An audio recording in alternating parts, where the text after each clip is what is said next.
नमस्कार फ्रेंड्स, आप सभी का स्वागत है सोम अकेडमी यूट्यूब चैनल पर। दोस्तों, सत्र 2020-22 के लिए आपका 2 वर्षीय बीएड प्रोग्राम के लिए एडमिशन के लिए आपकी काउंसलिंग की प्रक्रिया जो यूनिवर्सिटी ने आपकी तय तिथि की थी वो थी 21 सितंबर।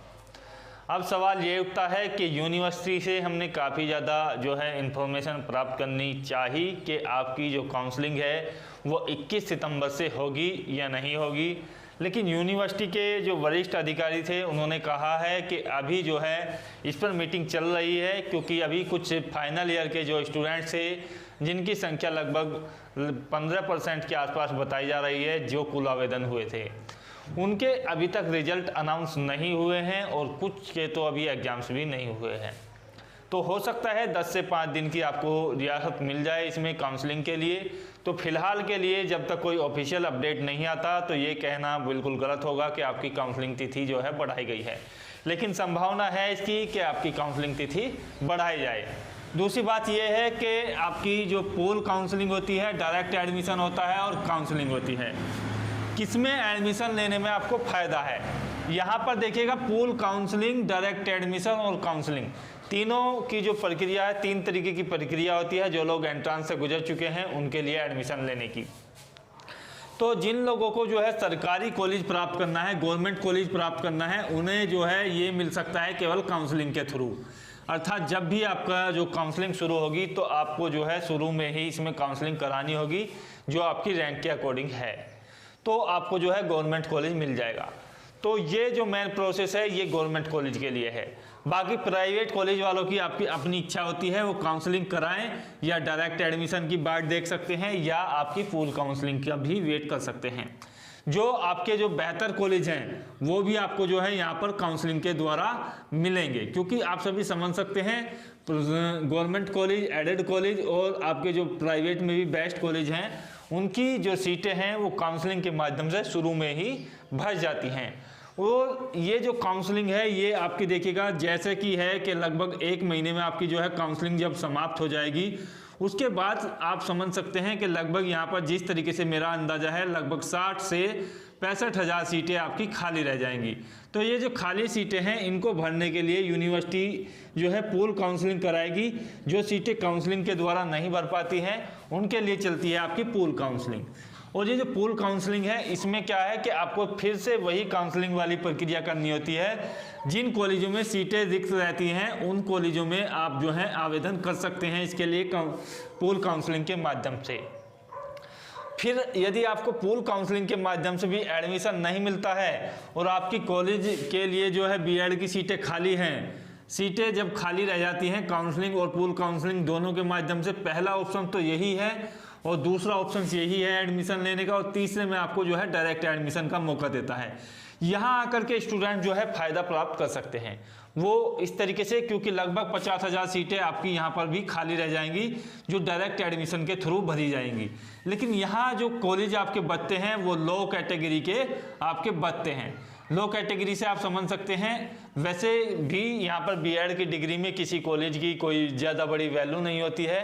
कहीं से भी आपने किया हो, बीएड कोर्स किया हुआ होना चाहिए, सेम वैल्यू सभी की होती है, समानता सभी में पाई जाती है, चाहे सरकारी नौकरी हो चाहे प्राइवेट हो। तो यहाँ पर जो लो कैटेगरी के जिनका जो यहाँ पर क्लासेज वगैरह कम चलती हैं, इस तरीके के कॉलेज होते हैं, या जिनका जो खर्चा होता है या बिल्डिंग वगैरह अच्छी नहीं होती है, उनमें जो है सीटें खाली रह जाती हैं और ये जो सीटें हैं लगभग 50 हज़ार के आसपास खाली रहती हैं। यहाँ सबसे बड़ा स्टूडेंट्स को फ़ायदा होता है, वो कम फीस में आपका एडमिशन ले लेते हैं। यहाँ पर आपका जो बीएड है वो 40 से 50 हज़ार रुपये में हो जाता है, जो आपका 80 से 82 हज़ार रुपये में होगा काउंसलिंग के द्वारा। तो यहाँ पर डायरेक्ट एडमिशन का फ़ायदा उन लोगों को है जो वेट कर सकते हैं और जिनको विश्वास है कि आपके कॉलेज में आसपास में सीटें खाली रह जाएगी और आपको कम फीस में एडमिशन मिल जाएगा। अब मुख्य बात यह है काउंसलिंग के लिए आवश्यक दस्तावेज आप सभी लोग पूछ रहे हैं, क्योंकि काउंसलिंग की आपकी जो तिथि है वो सर पर है, 21 सितंबर से हो या उसके बाद हो, लेकिन तय तिथि जो है 21 सितंबर ही है। तो आपको दस्तावेज तैयार रखने चाहिए। कुछ दस्तावेज ऐसे हैं जो काउंसलिंग के समय चाहिए होंगे और कुछ दस्तावेज ऐसे हैं जो काउंसलिंग के समय ना भी हों तो कोई दिक्कत नहीं है, एडमिशन के समय आपके पास होने चाहिए। तो इसमें जो मैं आपको बता रहा हूँ देखिएगा, वो आप जो है यहाँ पर नोट कर लीजिएगा। ये आधार कार्ड होना चाहिए, काउंसलिंग के टाइम पर आपके पास होना चाहिए। दूसरा बात जो है आपके पास रैंक कार्ड होना चाहिए। रैंक कार्ड आप समझ सकते हैं जो आपका रिजल्ट आया है जिसमें आपकी रैंक लिखी हुई है। तीसरा जो है आपके पास जो है यहाँ पर एडमिट कार्ड आपके पास होना चाहिए, जो आपने एंट्रेंस एग्जाम्स दिया था उसका। और इनकी सभी की जो है 2 कॉपियाँ आप बनवा लें, 2 कॉपी आप जो है इनकी तैयार करा लें, फोटो कॉपी। यहाँ पर 4 फोटो आपको चाहिए होंगे नवीनतम। उसके बाद जो है आपके पास यहाँ पर 10th के सर्टिफिकेट और मार्कशीट होना चाहिए, 12th के होने चाहिए। डिग्री की कोई आवश्यकता नहीं है किसी में भी। और आपके पास जो है यूजी के होने चाहिए। यदि आपने पीजी से अप्लाई किया है तो आप जो है पीजी के भी लगा सकते हैं। ये मुख्य डॉक्यूमेंट्स है। इसके अलावा जो है यहाँ पर जिन लोगों के लिए जो है कैटेगरी यानी कि कास्ट सर्टिफिकेट आपके पास होना चाहिए। और जो कास्ट सर्टिफिकेट है ये उन लोगों के लिए है जो रिजर्वेशन चाहिए, जैसे ओबीसी, एससी, एसटी वगैरह, उनके लिए जो है कास्ट सर्टिफिकेट होना चाहिए। निवास प्रमाण पत्र आपके पास होना चाहिए, निवास प्रमाण पत्र जिसे आप मूल निवास भी बोलते हो।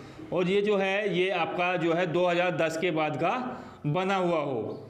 और ये जो है आपका 3 वर्ष के अंदर अंदर बना हुआ हो। कोई आपके पास पुराना है या नया है तो कोई दिक्कत नहीं है, वो भी आपका चल जाएगा।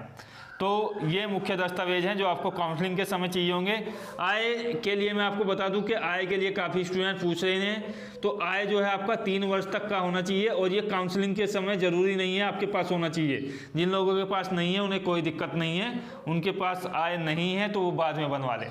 अब मैं देखिएगा काउंसलिंग के समय ये मुख्य दस्तावेज मैंने आपको बताए हैं, और ये सभी दस्तावेज आपको काउंसलिंग के समय तो लगेंगे ही, साथ ही साथ इसमें जो एडमिशन के समय जो दस्तावेज लगेंगे उसमें 3-4 डॉक्यूमेंट्स और ऐड हो जाएंगे। जो काउंसलिंग वाले हैं वो तो आपको यहाँ पर लगेंगे ही, एडमिशन में 3-4 डॉक्यूमेंट्स और अपलोड हो जाएंगे यहाँ पर एडमिशन के टाइम में। तो वो कौन कौन से हैं यहाँ पर देखिएगा। यहाँ पर आपका टीसी या आपका जो माइग्रेशन सर्टिफिकेट होता है, एक ही बात है, वो आप बनवा लें। जहाँ से आपने ग्रेजुएशन की हुई है, लास्ट ईयर में आपने पढ़ाई की है, वहाँ से आपका बन जाएगा।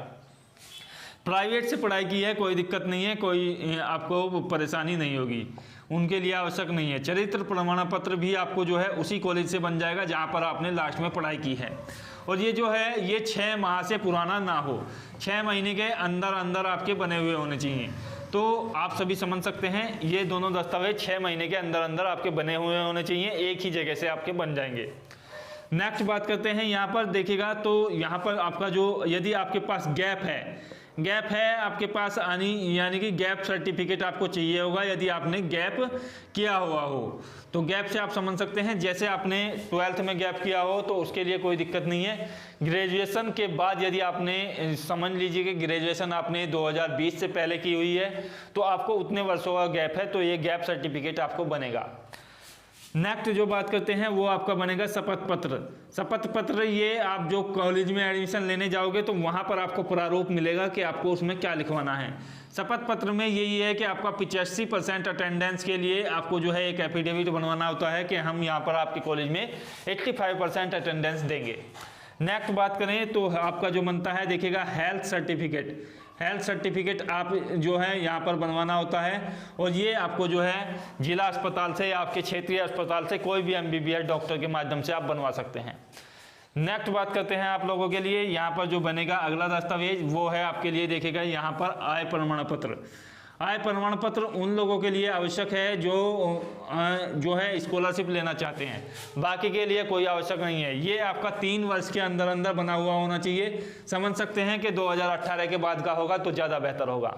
तो ये मुख्य दस्तावेज थे। बाकी जो काउंसलिंग वाले दस्तावेज हैं वो भी इसमें ऐड होंगे एडमिशन के टाइम में, और ये जो हैं एक्स्ट्रा आपके डॉक्यूमेंट्स लग जाएंगे। तो इस तरीके से ये जो है काउंसलिंग के माध्यम से और एडमिशन के माध्यम से आपके दस्तावेज लगेंगे। आपने नोटिस कर लिया होगा। मिलते हैं अगले वीडियो में। यदि कोई कंफ्यूजन है तो बताइएगा। जय भारत।